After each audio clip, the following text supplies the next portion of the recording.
Heirang Leirang channel na mayamgidamakta puduna lakjari Phungga Wari Keitongba Lukhrabi Macha. Thaina mamangaida laibak amada Lukhrabi ama leirami. Magi amata pokjaba machadu Lukhrabi mamasina yamna luna chana tawjaduna mayumdagi khubai amata chathokhandana thamlami. Mamana leikaidagi chakni phiniruraga aphangba kharaduna mama macha yenaduna chara nongkhanajai. Asumna yonglakpana Lukhrabi Machadu haujikti pakhang mapung marai pharakledo. Machanaga chausilakpane mamanaga sonjilakpane nongmadi Lukhrabi Machana mamadagi bidai lauraga leita laira thiba thoklakhi. Lukhrabi Machana asum mathang lakpana umang amagi mayada magi mamana torbot ama kolaga lakpadu kok hek thengnaruri. Magi mamana wari watai sana khotnaraba matungda mamana kolaklibadu karino hangki. Pakhang pharaga torbot masak khangdabaduda mamado ngakkhraboire.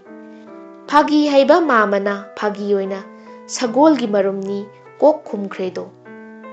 Sagol kangjegi oza aphaubagi macha oibana Lukhrabi Machadu sagol tongduna kangjei sanabagasi yamna pamjaboire.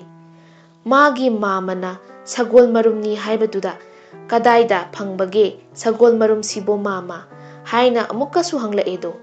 Mamana hanuba hanubigi mayumda phangbani sidagi khara chatlaga leibani haina anakpada leiba yum mama taksilamlaga makhoigi yumthakta panbani hairamlaga chatkre. Mayumda halaklaga Lukhrabi Machana mamada ima paisa piyu sagol marum lainaba haina taklaboire. Mamana yengdum yenge haiduna taret chenja khara puthokduna piri.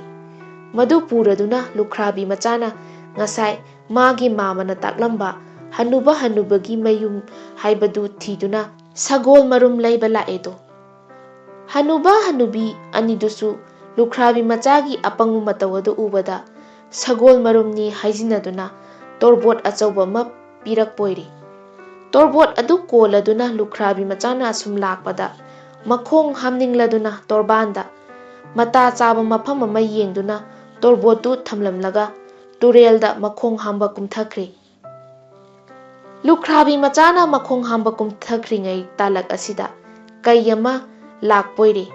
Kayaduna Lukhrabi Machana Leiraida thanamliba torbot adu uraduna makhut achaubaduna pairaga bob yaiduna sanabada torbot achaubadu bok launa hek kaire.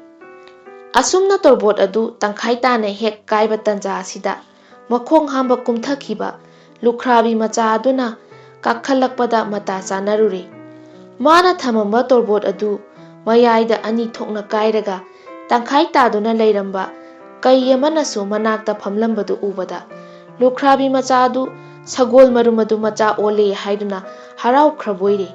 Kaina kamdawi sagol na kamdawi khenaba khangdaba maramna kaidubu sagol machani ningduna tap chongsinduna ngakthi chaptuna pharedo.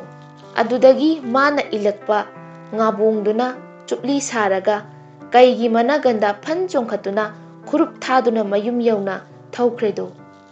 Mayum yaurabada Lukhrabi mamana machana tawrakliba matawadu ubada mangedana tawrakliba sidi karino haiduna pakhatpana loire. Mamana pakhatbodu ubada machana harauna kaigi managandagi phamna hairei. Ima haujikta onba sagolni sagol thang hangdou. Mamana kina sagol sangi konthong chai hangdokle. Lukhrabi Machana kayadu sagol sang manungda pusilaga puduna thamkhre. Mamana pakhatna machada ibungo nangna tawraklibasi mange soidana siba tare. Nangna pureibasidi sagol nate kainine. Kaiga sagolga khenaba khangdarbro nangbo. Kaidi mi chabani sidana toklanani thadokhrone hairakpada machana ima sagoni haujikta onba machani tekraba nungsikraba potni haiduna yadre. Asumna matam khara leiraga nongma Lukhrabi Machana mamada hairei. Ima leibak asigi ningthauda magi khutpu taretka ithantaga sagol kangjei sanasi aina thoiraga ningthaugi machanupi lauba ꯃꯥꯅ ꯊꯣꯏꯔꯒ ꯑꯩꯕꯨ ꯍꯥꯠꯄ ꯍꯥꯏꯕꯤꯔꯨ꯫ ꯃꯃꯥ ꯑꯗꯨ ꯑꯍꯥꯟꯕꯗ ꯌꯥꯖꯗꯦ, ꯑꯗꯨꯕꯨ ꯃꯆꯥꯅ ꯑꯁꯨꯝ ꯇꯛꯁꯤꯜꯂꯛꯄꯗꯒꯤ ꯆꯠꯇꯕ ꯌꯥꯗ꯭ꯔꯗꯨꯅ ꯅꯤꯡꯊꯧꯗ ꯆꯠꯂꯒ ꯍꯥꯏꯔꯨꯔꯦ꯫ ꯅꯤꯡꯊꯧꯁꯨ ꯑꯣꯏꯊꯣꯛꯂꯔꯣꯏꯗꯕ ꯋꯥꯗꯨ ꯇꯥꯕꯗ ꯐꯥꯒꯤ ꯑꯣꯏꯅ ꯈꯟꯗꯣꯛꯂꯒ ꯀꯥꯡꯖꯩ ꯁꯤꯡꯅꯁꯤ ꯌꯥꯔꯛꯑꯦꯗꯣ꯫ ꯀꯥꯡꯖꯩ ꯅꯨꯃꯤꯠꯅꯤ ꯀꯥꯡꯖꯩꯕꯨꯡꯗ ꯂꯩꯕꯥꯛ ꯆꯣꯟꯅ ꯇꯤꯟꯈ꯭ꯔꯦ꯫ ꯃꯈꯣꯏ ꯇꯔꯦꯠꯇꯨ ꯃꯇꯤꯛ ꯆꯥꯕ ꯁꯒꯣꯜ ꯑꯃꯃꯝ ꯇꯣꯡꯂꯗꯨꯅ ꯀꯥꯡꯖꯩꯕꯨꯡꯗ ꯂꯩꯈ꯭ꯔꯦ꯫ ꯂꯨꯈ꯭ꯔꯥꯕꯤ ꯃꯆꯥꯅ ꯀꯩꯗꯨ ꯇꯣꯡꯂꯗꯨꯅ ꯀꯥꯡꯖꯩꯕꯨꯡꯗ ꯊꯧꯖꯤꯜꯂꯛꯄꯗ ꯅꯤꯡꯊꯧꯒꯤ ꯀꯥꯡꯖꯩꯔꯣꯏꯁꯤꯡ ꯑꯗꯨ ꯁꯒꯣꯜꯁꯤꯡ ꯑꯗꯨ ꯀꯩꯗꯨ ꯎꯕꯗ ꯀꯥꯏꯗꯨꯅ ꯆꯦꯟꯈ꯭ꯔꯦ꯫ ꯀꯅꯥ ꯑꯃꯠꯇ ꯀꯩꯒꯤ ꯃꯅꯥꯛ ꯅꯛꯄ ꯉꯝꯈꯤꯗ꯭ꯔꯦ꯫ ꯑꯁꯨꯝꯅ ꯂꯨꯈ꯭ꯔꯥꯕꯤ ꯃꯆꯥꯅ ꯀꯥꯡꯖꯩ ꯊꯣꯏꯗꯨꯅ ꯅꯤꯡꯊꯧꯒꯤ ꯃꯆꯥꯅꯨꯄꯤ ꯂꯧꯔꯒ ꯅꯨꯡꯉꯥꯏꯅ ꯄꯥꯟꯈꯤ꯫ ꯊꯥꯖꯕꯅ ꯂꯥꯟꯅꯩ ꯍꯥꯏꯕꯗꯨꯅꯤ꯫